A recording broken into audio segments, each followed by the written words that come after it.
بالا بازیگر خارجی که نزدیک باشه به سلیقت، خانم سیدنی سوینی مثلا خیلی داره گنده میشه. یعنی از نظر مارکت و بازار و این سهم بازار و اینا.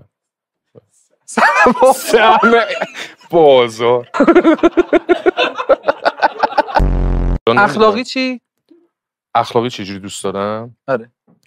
من خیلی این که یک آدمی با شخصیت و آدم حسابی باشه خیلی برام مهمه. چون ما میدونی بی شخصیت و حروم لقمه دوست داریم. چیه این طبیعیه این چهره؟ عملی؟ نه دیگه چه عملی چیه؟ نه اون عمل اونو بعداً بهش میرسیم. عمل منظورم زیبایی و اینا نشه. پارسا پیرسون همون شکلیه که نشون میده. آره دقیقاً. آره.